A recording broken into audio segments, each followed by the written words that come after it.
and train smallholder farmers on how to access this fund. We needed to use systems and structures that already exist and make them that much more efficient, make them that much stronger, that much better at serving the smallholder farmers and the agribusinesses. The commercial banks, the SACCOs, the credit deposit-taking institutions have systems, they have branches, they have reached the countryside, they are in the urban centers, they have the requisite systems, they've trained their people to be able to assess smallholder farmers and agribusinesses for this credit. Sometimes it's all not perfect and we're cognizant of it, and this is a whole new intervention. This green finance is new, climate risk, climate financing is new, and in recognition of that, we know that we'll need to build capacity by training, by enhancing the systems that are available.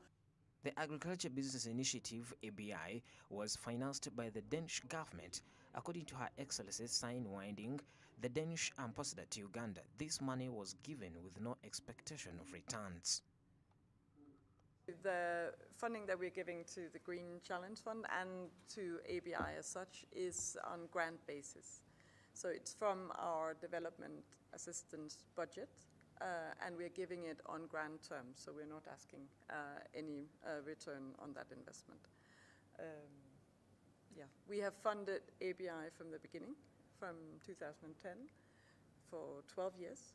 Of course, the intention is that this is also an economically viable model in which the interest they get back will help the fund grow, and eventually it will not be necessary for us to put in more grants because the fund will revolve itself. The price of food was a major contributor to the Uganda's inflation in November, which was 10.6%. Dr. Michael Ating-Ego, the Deputy Governor of Bank of Uganda, asserts that Uganda cannot rely on the current situation and adds that the bank is going in the direction of boosting agriculture. In the month of November 2022 was recorded at 27.2% annual inflation, whereas the headline inflation was 10.6 in November, down from 10.7 in October. So you can imagine that the average consumer price index inflation is 10.6, but food crop inflation is 27. What does this mean? It means that because of the drought, extended drought condition we had, it has affected the prices, food crop prices. And for Bank of Uganda to foster price stability without addressing some of these issues, it becomes a challenge. So we need to look at it from a sustainable and a holistic approach. ABI is implementing the strategy to increase agro-food system resilience to environmental and climate change shocks, minimize carbon footprints and waste through the promotion of resource efficiency, sustainable utilization of natural resources and ecosystems. Pedson Mumbere, SMART24 TV, Business Today. And now we look at fighting corruption. Uganda loses over $10 trillion annually due to corruption. To recover funds lost as a result of dishonest people, overstated payrolls and unpaid taxes, the Inspector General of the government and anti-corruption agencies are stepping up. Ugandans have been urged to cooperate with the government in the battle against corruption because it impedes progress generally. Martha Nimsima reports. Government research has revealed that a significant amount of money is lost towards corruption in a variety of methods, including revenue loss, under-declaration of utilities, employee absenteeism, inflated prices of items, undervaluation of minerals, and others. Due to the fact that corruption is a widespread issue, this is steadily slowing down economic growth. A lot of monies has been lost. And in our budget of Uganda, the money which is supposed to be in the national budget, the money we have lost to corruption, which is too much, which would have helped this country to give services to the people, is 10 trillion, which is almost 25% of what we are supposed to get. That's why we are saying let's unite our hands together so that this 10 trillion should go to the grassroots, should go to the community, should give us services. The Inspector General of Government, Honorable Betty Kamya, emphasized more on public officials who embezzle government funds and urged the public to report them to the authorized people because they are misusing government money for personal interests. I want the public to be very, very alert on public officers who who acquire wealth in a short time in a way that is not explainable to anybody. You are a public officer. You have got a job 6 months. You are driving this car. You have bought a house. People should start asking, where did you get the money? Government salaries, we know them. They are not enough for you to build a house in 6 months. So you come and report to us. Quietly, whistleblower. For us, we shall ask him to account for the money or to explain how he built that house. If it is satisfactory, he won a lottery or his father bequeathed this to him, it is okay. But if he cannot explain it, then we shall take it to be illicitly acquired wealth. We shall confiscate it, we shall dispose of it, and return money into the asset recovery account. We have a few who think they should take a lion's share. Corruption is a cancer to this country and many activities. And as you know, once you get a corrupt country, then there will be no development. As there is no development, some few people or the many people who are left behind, obviously will strive and there will be no peace. There will be insecurity, and that is what must be happening. That we are seeing many being left behind, but a few who are in good offices taking the resources which would have otherwise caused development in our country. The government has worked together with law enforcement agencies and other investigating authorities to recover money from various agencies in order to redeem the public funds. To determine the extent of government corruption in each economy, the Transparency International Corruption Perception Index is used as a proxy. The CPI is rated from 0 to 100, with the 100 representing no perception of government corruption and 0 representing total corruption. Uganda's perception of corruption is 12 compared to the global average of 44.5. As Uganda observes the International Anti-Corruption Day, the government looks forward to cutting back on the money lost to corruption because more money is lost than it is gained. As a result, it urges everyone in society to take part in the massive fight against corruption. Martha Nimsima, SMART24 TV, Business Today. All right, that report coming in from Martha Nimsima. Now, let's look at the annual report on access to justice. Alfonso Owiny-Dollo, the Chief Justice of the Republic of Uganda, has called on all citizens to cooperate in the fight against corruption. According to the 27th Joint Government of Uganda Development Partners Access to Justice Annual Report for the financial year 2021-2022, the poor's lack of access to justice has increased the level of corruption. Samuel Kirimunda compiled this report. Alfonso Owiny-Dollo, the Chief Justice of Uganda, introduced the annual report on access to justice review at the 27th Government of Uganda Development Partners. Access to justice, promotion of all other economic, social, cultural, civil and political rights, and addressing global and national inequalities are essentials to combating poverty.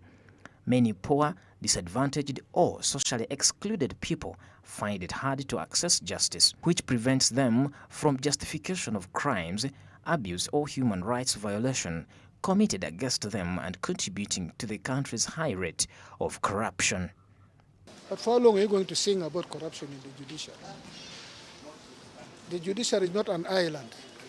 There can only be corruption in the judiciary if you people are also corrupt. If you're not corrupt, there will be no corruption in the judiciary. If every time somebody asks for money, you come to the Chief Justice, they will not ask again. They will not ask her. But if you tow down and say, oh, my case has delayed, you dip your hand into your pocket and you give this one, it will never end. According to the early report, the court system and police are the two sectors with the highest levels of corruption, resulting to revenue losses. Olof Sokoji, the head of the European Union mission, highlighted some of the noteworthy accomplishments that are in over 83 regions, Furthermore, Sokwoji stated that a nationwide sponsored legal aid program for the unprivileged and disadvantaged should be developed to care for them. Although there are initiatives, the absence of a nationally funded legal aid scheme remains a significant impediment to access to justice, in particular for the poor and vulnerable persons. With the end of the democratic governance facility that was providing legal aid to some 90,000 Ugandans, we would like to reiterate our previous calls for a nationally funded legal aid scheme to support access to justice and promote the right to a fair hearing that is enshrined in the Constitution. As development partners, we would like to express our continued commitment to this important aspect of access to justice. Norbert Mao, the Minister of Justice and Constitutional Affairs, claims that legal aid is not exclusively available to the underprivileged. Rather, the question is who is eligible. Now, legal aid actually is not just for the poor. Let me disabuse people. When you're considering who qualifies for legal aid, the key thing is affordability. Now, it is not enough that you cannot pay. The real consideration is what you forego by spending your money on legal proceedings. Story compiled by Samuel Chirimunda and Patson Mumbere for SMART24 TV Business Today. Look at the aquaculture performance. Due to the large number of people who are now getting into aquaculture and the ample market for fish, the aquaculture industry in Uganda is growing quickly. Aquaculture in Uganda generates up to 15,000 tons of fish per year, including production from small-scale fish farmers, newly established commercial fish farmers, and stocked community water reservoirs and small lakes. We have more in this report. The aquaculture sector in Uganda is one of the fastest growing sectors in the country. Although Uganda is one of the key producers in East Africa of raw materials such as maize and soya used in fish feeds, quality and consistency are a major issue. Current fish feed producers import their raw protein ingredients from abroad due to lack of quality inputs domestically. It's an emerging enterprise, and it requires highly scientifically exposed farmer, and the training has to be continuous, the access to knowledge has to be continuous. The farmers are catching up, the interest is very high, and it's promising. Currently we are producing around 100,000 metric tons of farmed fish. We hope to increase that to over, in the next 10 years, to almost 300,000 metric tons. We are encouraging people who are interested in investment. It is quite an enterprising enterprise and highly profitable if the science is done right. Despite the size of the market, farmers still face a number of difficulties, including high cost of feeds and underfunding of the industry. It is doing very well at the moment. Of course, there is a huge challenge. The costs are very high for the imported feeds. Most of the high quality feeds, which have more than 35% protein content, the cost is very high, almost coming to 7,000 a kilogram. Of accessing quality and affordable feed. Actually, feed happens to be the most challenging aspect in fish farming or in aquaculture, because the cost of feed is prohibitively expensive, that it actually eats up on what would be the profits for these farmers. Because the production cost, because of being very high, especially in feed alone accounts for 60 to 70% of production costs. And definitely you have to consider other inputs also, like labor, like transport. And when it comes to practicing aquaculture, definitely they find themselves at a disadvantage. But what matters most is the inputs into aquaculture, the quality and quantity of inputs. And of course, unless you start it right, then you may not be successful in this enterprise. Farmers have been asked to raise fish prices and switch to making feeds on farm in order to combat the high cost of feeds. We're encouraging farmers now to look at alternatives to the feeds so that they can make up the feed gap that is being created by the challenge of accessing reasonable priced feeds. And one of the things we are doing as agriculture, we're encouraging the farmers to make on-farm feeds using the latest technology of the machines available. We have seen other players coming into fish farming and are able to sell large quantities of fish that are produced and at a very good price. But many of our farmers do not have that ability to negotiate and locate those good markets.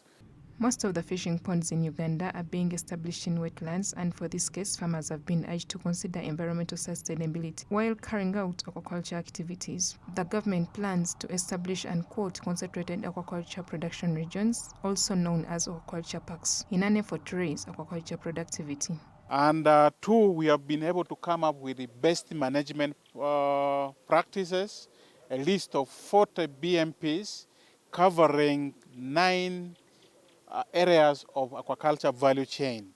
But most importantly, it's about sustainability and the proper use and management of the environment in which fish is produced and grows, so that the fish product that we are going to be getting from the fish farms are safe for consumption and can be traded anywhere in the world in terms of standard, but also the environment in which the fish will be produced remains in good conditions and for a long period of time remains the same, so that the projects that are established there can be run and operated sustainably without the fear of interfering with how they got the environment.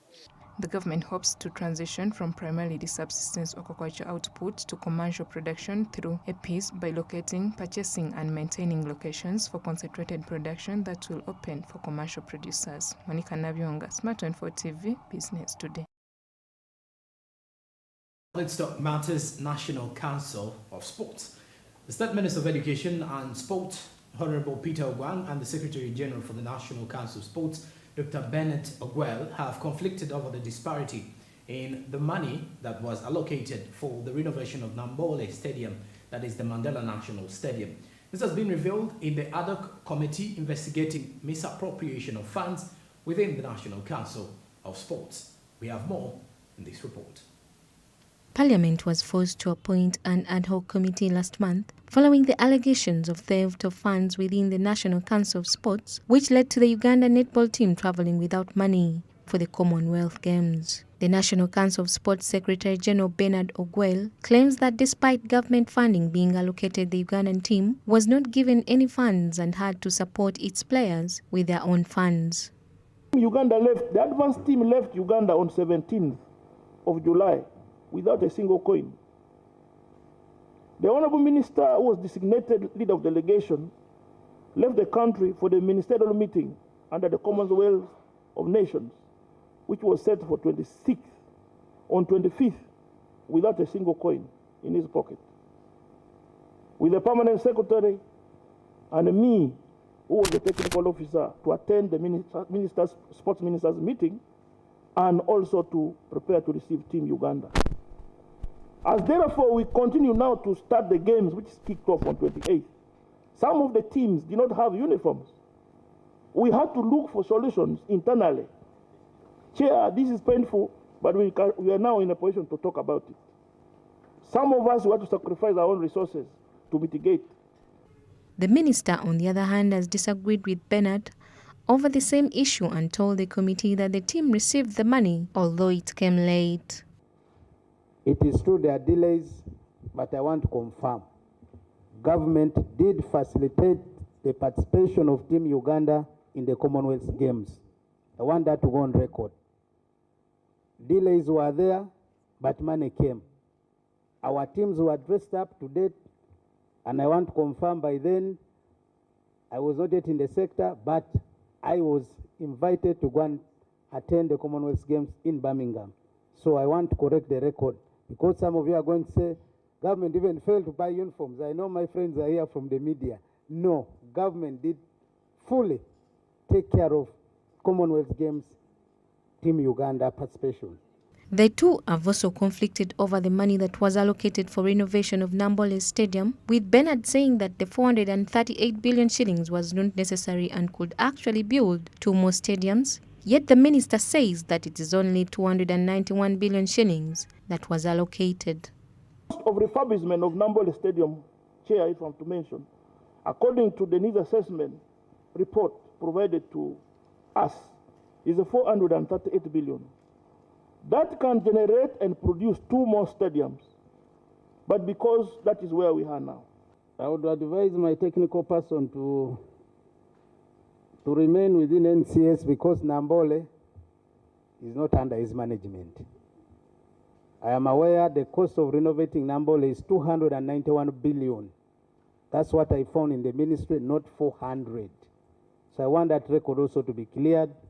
And the works in Nambole is on schedule. I promise the people of Uganda, I'm in touch with the contractor, which is UPDF.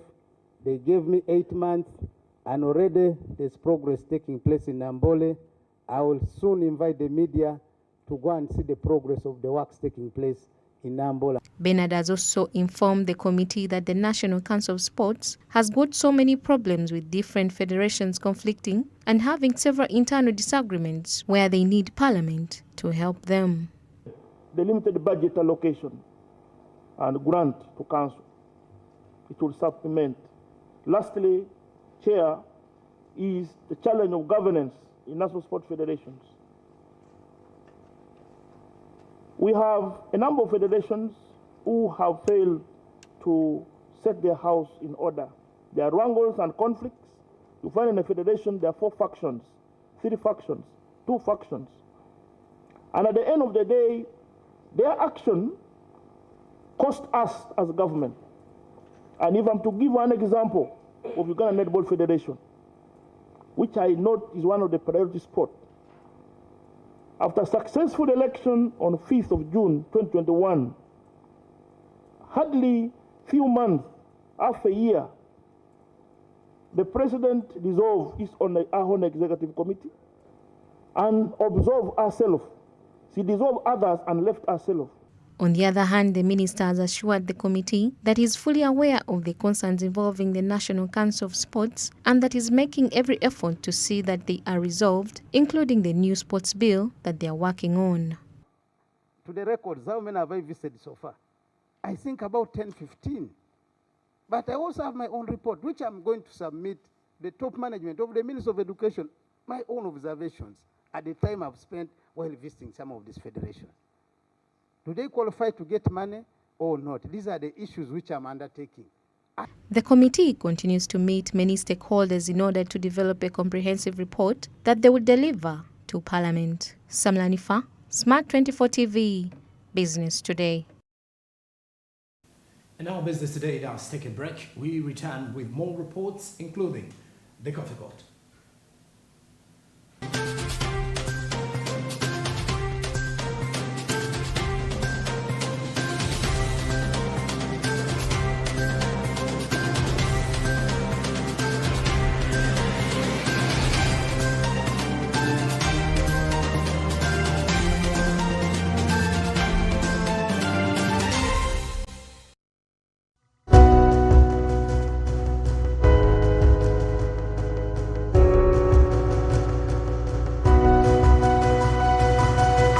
SMART24, driving business.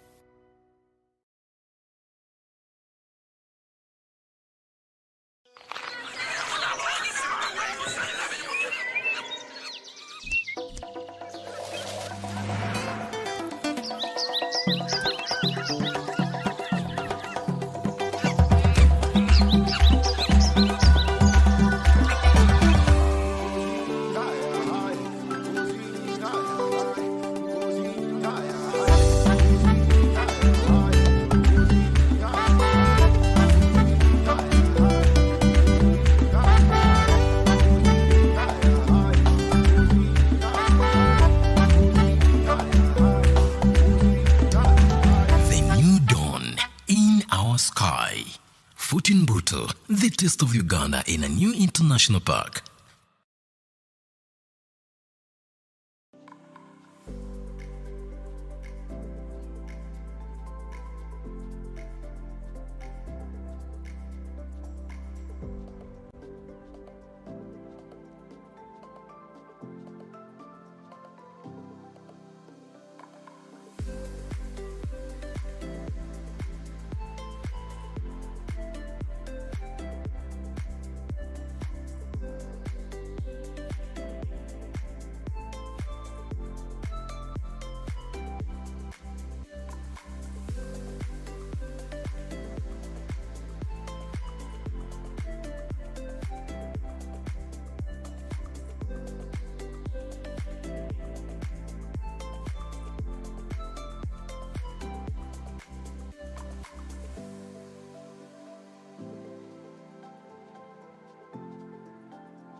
SMART24, driving business.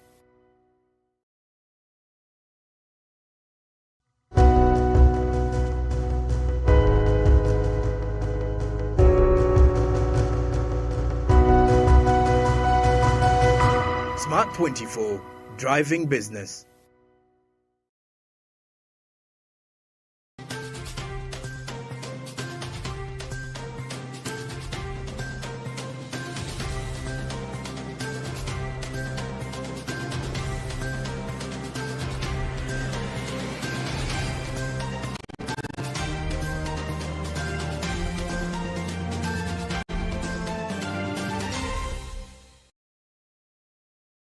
We'll be back from the break, and thank you for sticking around to Business Today. Now we look at the 9th cohort of loan scheme beneficiaries. The Education Financing Board has released the 9th cohort of the loan beneficiaries for the year 2022 to 2023. During this academic year, students' applications received by the board are a total of 3,089 loan applications compared to 6,256 received during the financial year 2021-2022. And the decline is based on the effects of COVID-19. According to the number of the applications released, the board is lobbying for increased funding from government. Nama Mutumba reports.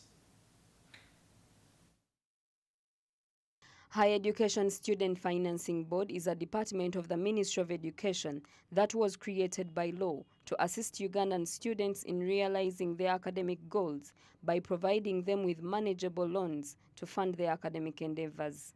Once I was committed to see that every Ugandan of school-going age goes to school and completes, right from primary up to the end of the higher level.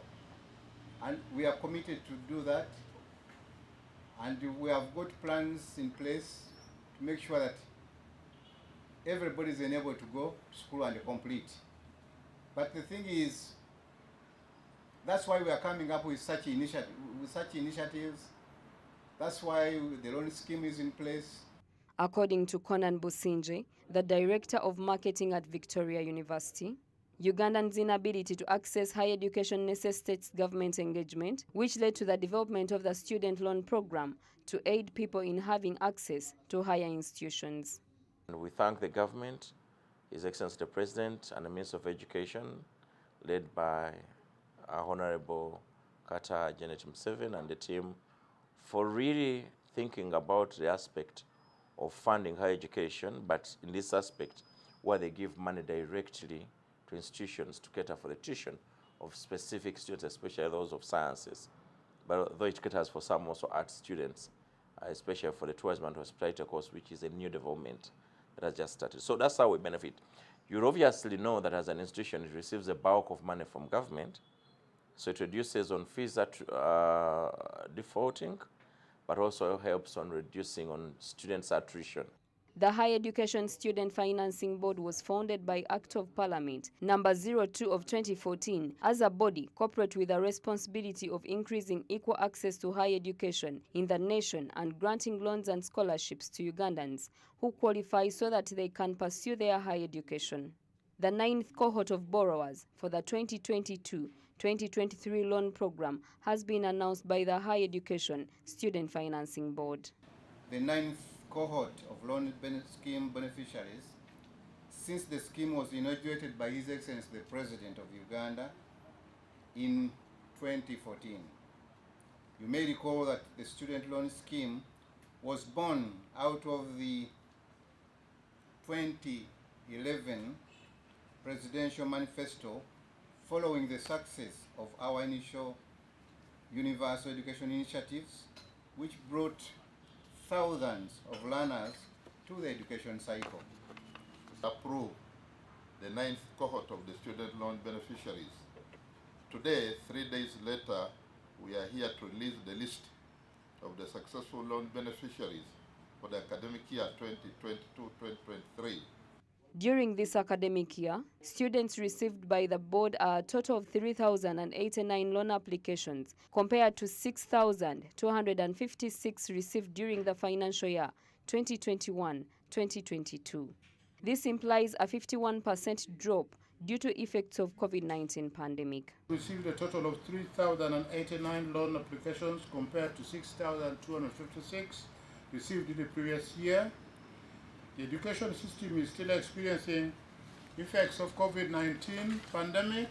Out of the total 3,089 applications received, a total of 672 applications were ineligible, leaving only 2,417 applications to be reviewed. Of this, only 625, which is approximately 25% applicants, were approved within the available resource envelope of 2.6 billion Ugandan shillings. There is need to fund continuing students who are struggling to cater for their education costs. Therefore, they appeal to government to increase funding to cater for the high demand for student loans. The commitment is there, but we have not yet realized the money that will enable everybody to get on board. But as money comes by, all these different cases will be provided for. That's the most needed students are the ones getting this money. It would actually make much more. I don't know what the projections the loan scheme would have made of the money they need, but we also know very well that the money being available to the board is actually low compared to what they should get. There was even an aspect where they wanted to have continuing students also captured, because it doesn't mean if I can pay for myself at the beginning, I'll be able to pay towards the end. If you look at the attrition rate in most of the public universities and private universities, attrition doesn't start at the beginning. Some of the attrition we see in most of these universities arises as students are in the course of studying. You find someone has studied year 1 and year 2 but can't finish the 3rd year. So initially the loan scheme board had actually concurred, the Higher Education Students Financing Board had concurred with government that in this case they should also be able to support the continuing students. But you realize the money is not enough. The loan scheme, which was launched by President Yoweri Kaguta Museveni in 2014, started with 1,201 beneficiaries and currently increased to over 10,041 beneficiaries. These have pursued over 130 degree programs and 76 undergraduate diploma courses, mainly in science, technology, engineering and math. It is important to note that the Students and Loan Scheme is a cost-sharing arrangement where the loan only covers the academic component of a student's needs, for example, tuition fees, functional fees, and research fees, among others. Naomi Mtumba, SMART24 TV, Business Today. All right, now, over the years, the East African Community Micro, Small and Medium-Sized Enterprises Trade Fair has been taking place on a rotational basis in the different partner states. After hosting it for 4 times, Uganda is at it again to host the 10 days event at the Kololo ceremonial grounds. And more of these discussions as Uganda prepares for the trade fair are in tonight's Coffee Court. Take a look.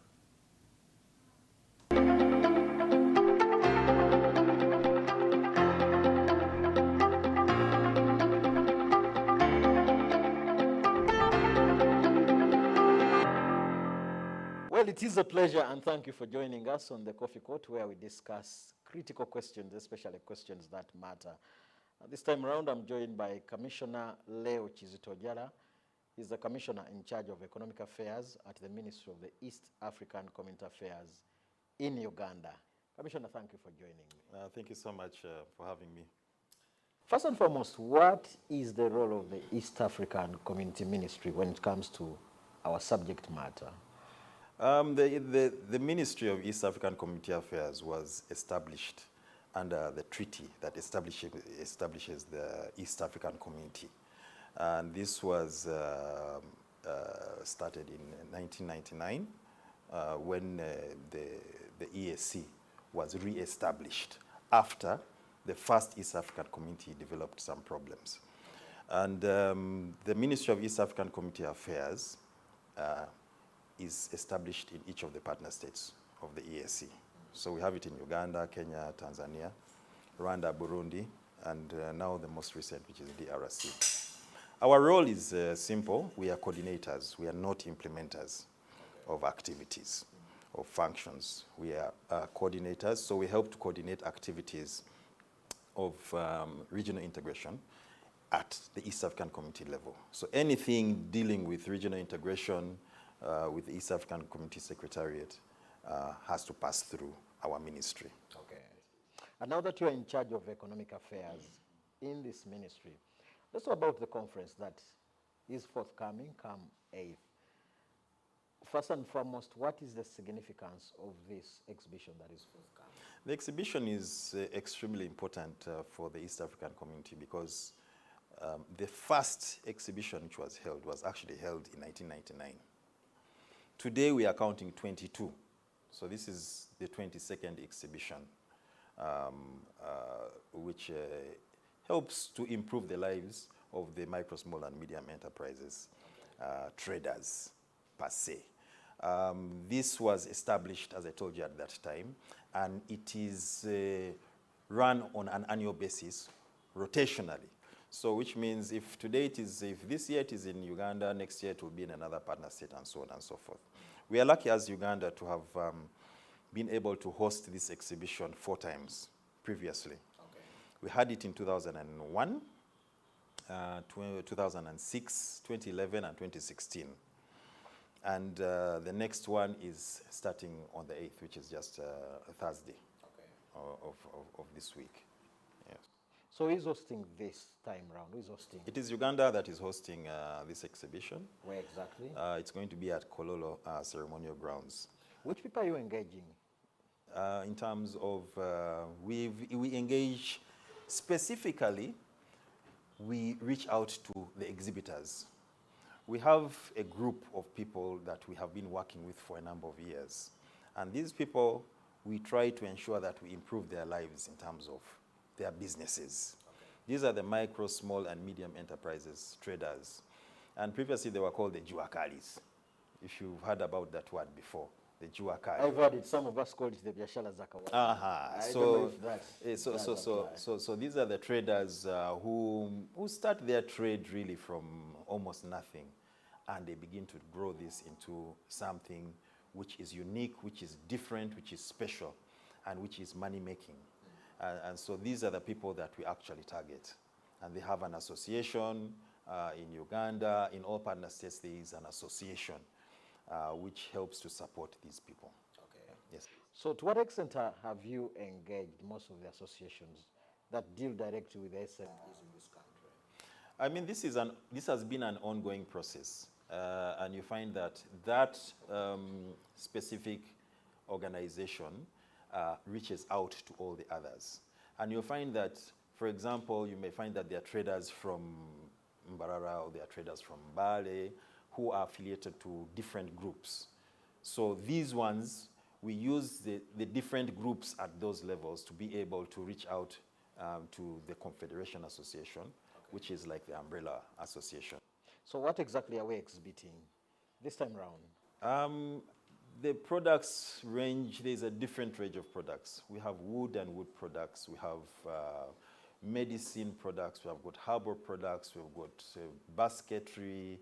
We've got metal fabrication. We've got all sorts of artifacts, crafts of all sorts of natures, textiles, fabrics, and so on. So it's a real wide range of products that you'll be very surprised at how people actually produce in this country.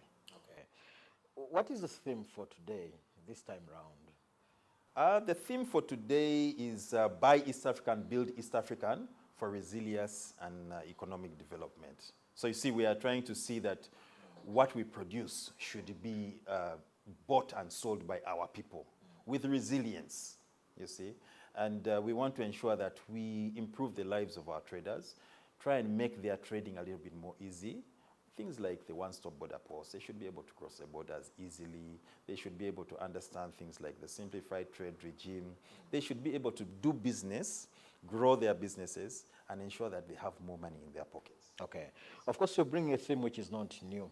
Minister of Trade has actually embraced the issue of Buy Uganda, Build Uganda. I'm happy that you're embracing the issue of Buy East Africa and Build East Africa. Do you think we've really reached to a level where we are capable of producing our very own product? Yes, absolutely.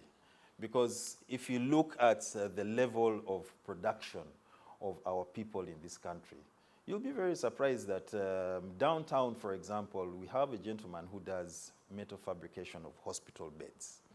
And this gentleman has been able to get a lot of business from our partner states by going for these exhibitions, making contact with other buyers and sellers, going out, reaching out to people who come to the exhibitions and those who come to inquire about the products that are actually on sale.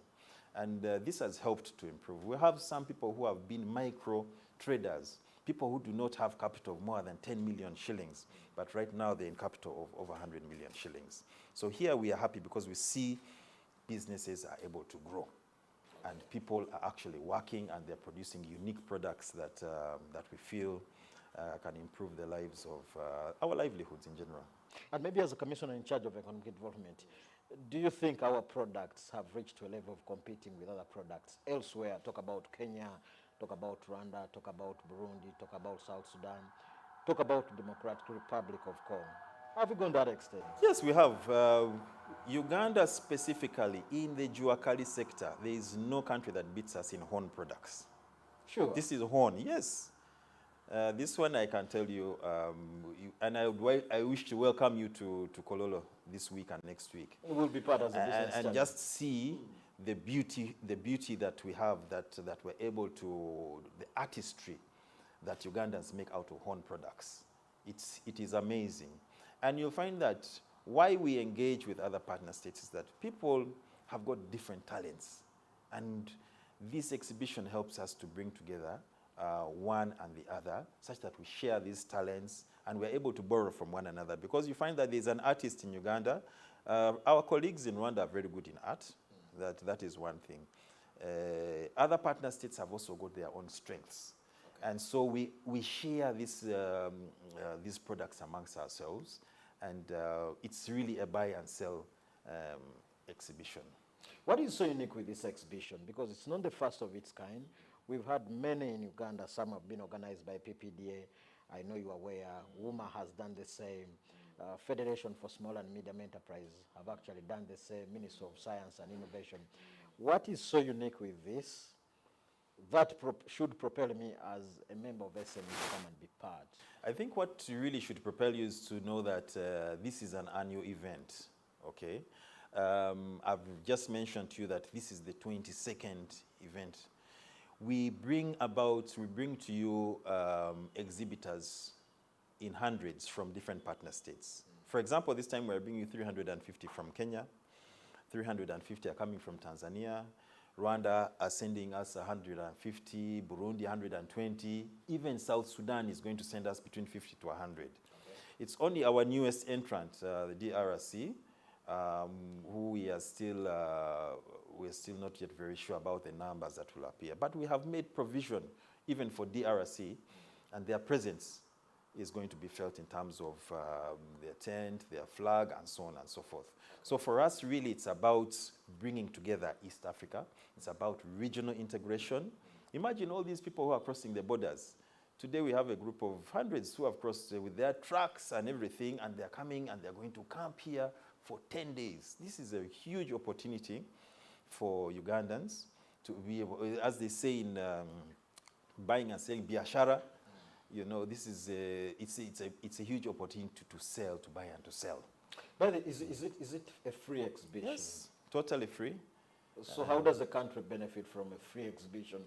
I'm not paying any single coin, Commissioner. No, how we benefit is from the contacts that we are going to make, okay. The people that are going to come in, okay. The producers and our sales, our people, the traders themselves. Because what is going to happen is that someone is going to come from Kenya and say, I like this product here. How many of these do you have? I'll tell him I have 50 pieces. Then someone says, I think I need like 200 pieces of this.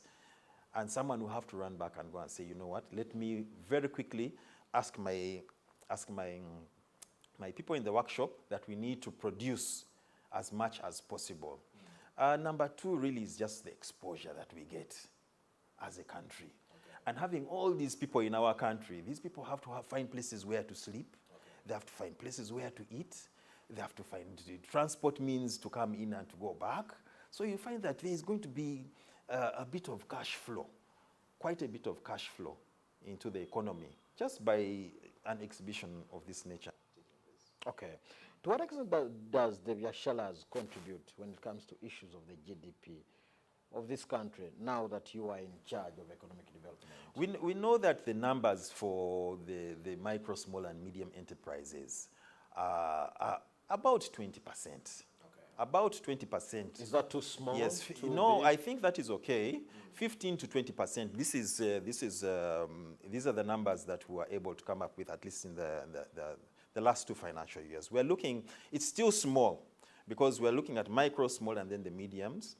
After medium, then we get into manufacturing and so on and so forth, who take the chunk of the contribution to the GDP.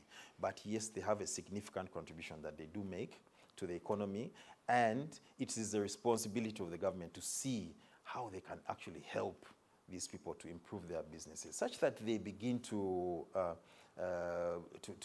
spend more, to pay more taxes, and also to grow their businesses. Okay. Yes. I am glad that I didn't know that under the Ministry of the East African Affairs you address issues such as these. But draw me close to, let me widen the discussion to markets beyond Uganda. Yes. You've always appealed to SMEs to come and be part and parcel of this.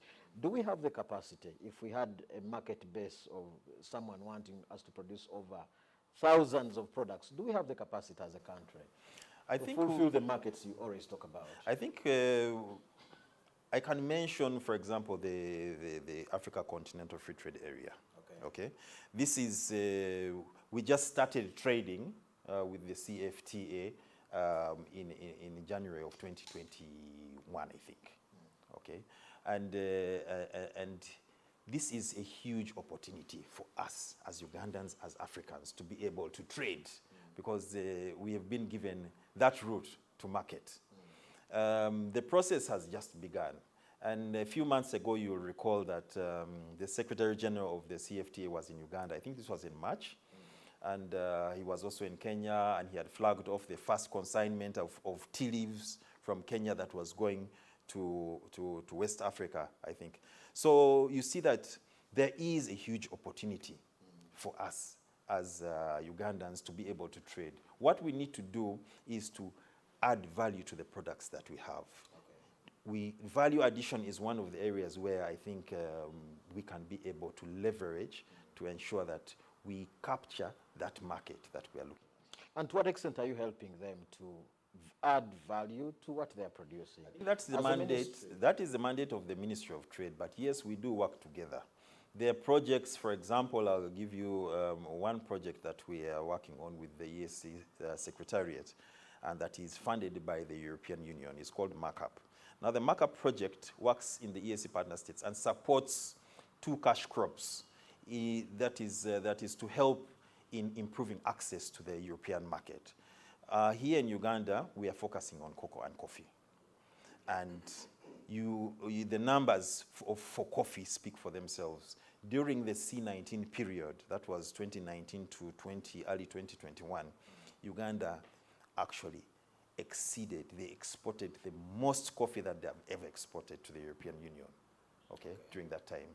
We are now focusing more on improving the quality and the quantities of cocoa that is actually being grown in the areas of Bundibujo, in Kasese, and so on and so forth.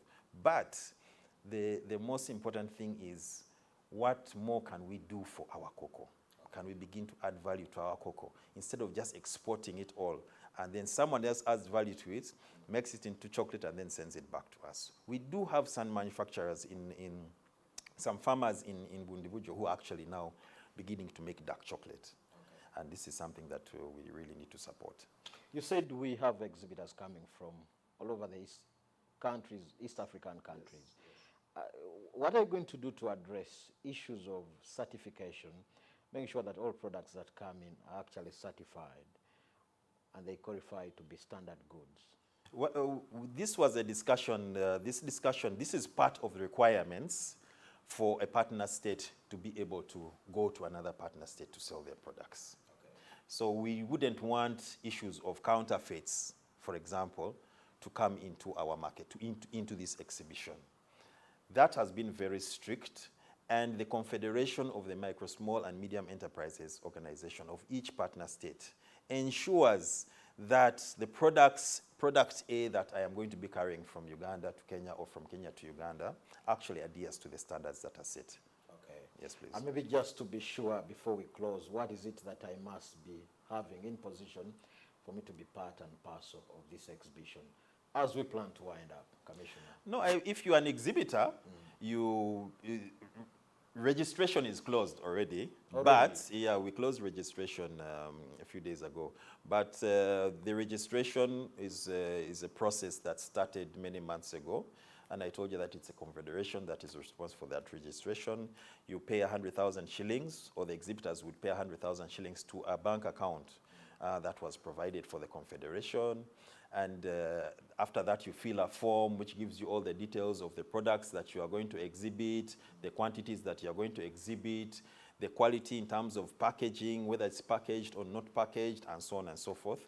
And that information is shared with the confederation, after which we are preparing now just to compile, the list has been compiled, and they'll be ready to be issued with stalls on the 8th. What about us, the visitors, now? The visitors walk in, it's free entrance, and this is a festive season. We want you to come experience East Africa. Maybe, as you said, as we're winding up, each day is allocated to a partner state. Okay.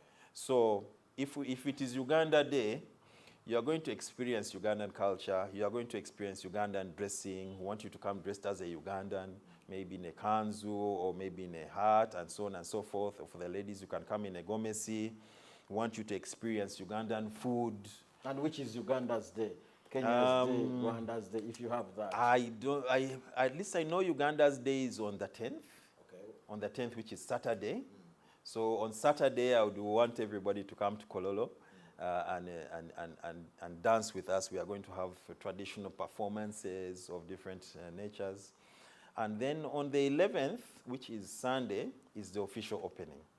At the official opening, we expect to be graced by His Excellency the President of the Republic of Uganda, and we expect him to come and be with us and to provide us with support and guidance as we kickstart the whole exhibition. Subsequent to that is going to be a partner states day every day. So it will be Kenya. So you come and you see Kenyan culture, Kenya dressing, Kenya food, Kenya everything. And we'll have, the Kenyans will be very happy and very willing to explain to you the products that they have and how, what you can buy and sell. Would that be your parting shot? I think that would be really my parting shot. I just want to welcome everybody to Kololo. We're going to be there for 10 days. It's going to be massive. It's going to be big. Come, enjoy, come, let's mingle, let's mix, let's mingle, let's buy. Let's festive season, let's enjoy ourselves. Above all, let's communicate what Uganda has to offer to the EAC. Commissioner, thank you for sparing time and Asante definitely bringing us to speed on what is happening. Come 8th, Commissioner Leo Chizito Ojala is in charge of issues of course, economic development under the Ministry of the East African Ministry. My name is Fred Makubia, and this is the Coffee Court.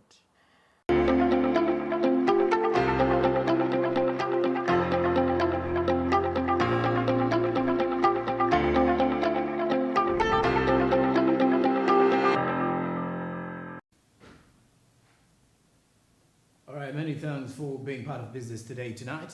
And of course, to follow more proceedings of business updates and details, go onto our YouTube, that is Smart24 TV Live, and then our website is www.smart24.tv. I'm Jerome Paul Sonko with Winnie Wins and Akauchi on sign language. Have a blessed night. Till tomorrow. Good evening.